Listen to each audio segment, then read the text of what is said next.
Boy, Ice Cube, man, pretty much came out to speak out on the Katt Williams and Rickey Smiley situation.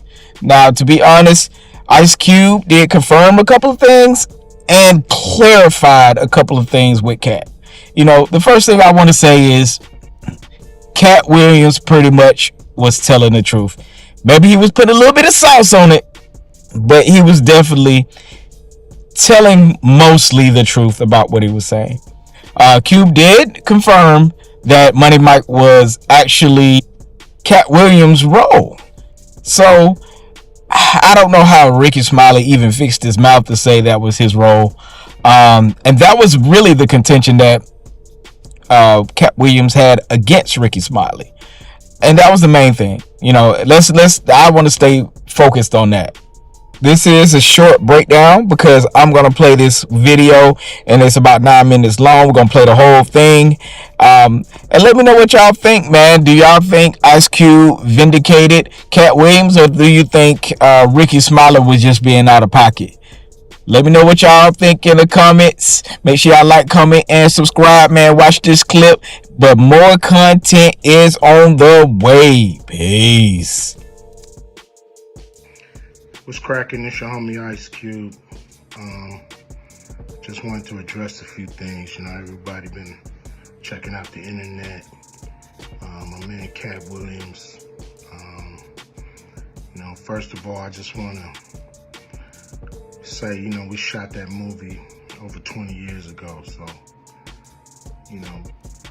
people have different perspectives, and it's been a long time.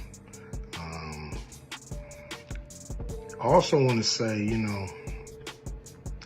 every comedian that I've worked with, every comedian that I've put in a movie, I only put them in the movie because I thought they was funny.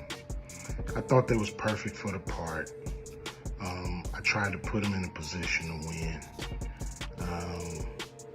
That's what it's all about, I look at from, Chris Tucker and Bernie Mac and Mike Epps, Katt Williams, Rickey Smiley, Michael Blackson, Cedric, Kevin Hart. All these guys I know are funny as hell. I didn't discover them. They were doing their stand-up or doing their thing, and I knew that they were great and that they could act, and that if I have an opportunity, I was gonna give them an opportunity. To me, that's what it's all about. As far as specific things, Katt was 100 on a few things. Most of what he was saying, a couple things, I just want to clarify. When we bring in a new, comedian, we do have them try out for different roles. So Rickey did give Money Mike a shot. But when we saw him and, we kind of saw how he moved and how he was, auditioning, we decided that he would be a better, Santa Claus, which was, to me, the perfect casting. When we saw Mike, damn, I call him Money Mike. When we saw Katt, when I saw him, I just knew that he was perfect for Money Mike. And, Katt, said he wrote his role, which, the role was written, but he enhanced it. This is why Katt was so dope in the movie.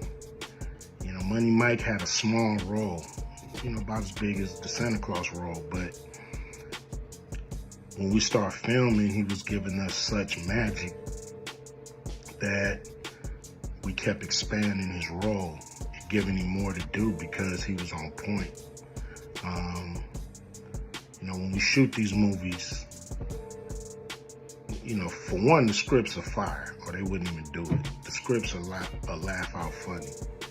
But we shoot the script, and once we get what we need from the script, we let the comedians ad-lib, riff, play with the words, do their thing. We give them a take where they can, or 2, 3 takes where they can go off and do what they feel. Sometimes it makes the movie, sometimes it don't. When somebody gives you jewels, you want to try to make sure that makes the movie. So in the movie, there's second thing I want to clear up. I would never shoot a rape scene in a movie, especially like Friday, where you actually see this happening on camera. That ain't my style. If you check out any of my movies, they not raunchy. We did a movie called Players Club where the subject matter was a little raunchy, but for the most part, even that, we left it to your imagination. So the only reason that kind of stuff is in the movie is because you have 3 villains in Friday After Next. You have Santa Claus stealing presents. You have Damon, just got out of prison, sweating Craig and Day for the rent money. And then you have Money Mike, a pimp that treats his woman,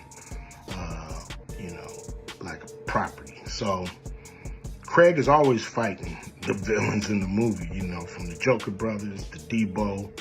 And so we already had Craig fighting Santa Claus. And the only real way to get rid of the other 2 villains was to have them go against each other. And the plier joke was always in the script. It was never, we would never ever show that. That's not my style if you look at any of my movies. So, that was never a discussion. We, at that point in everybody's career, we would listen to a certain extent, but we wasn't gonna change the movie for any actor.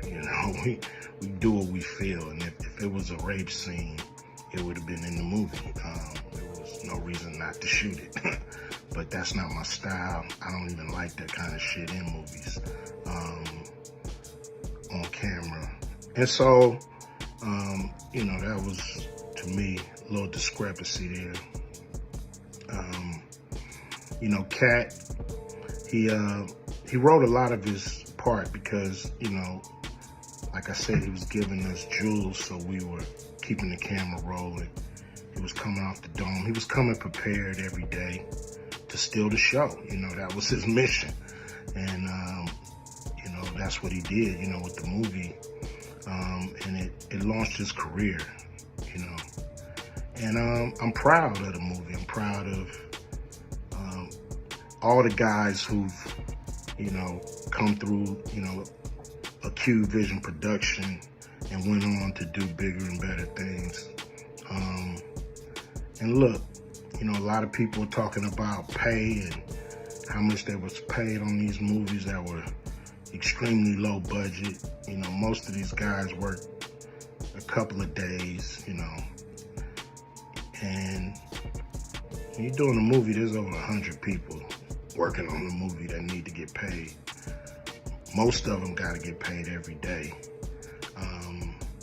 And there's pre-production and post-production. Even after you finish with the actors, you got to pay editors and sound people. And my movies are all about quality, so most of the money go up on the screen. I'm not giving you no bullshit. I'm not giving you no low budget, shit you can laugh at because it's so cheap.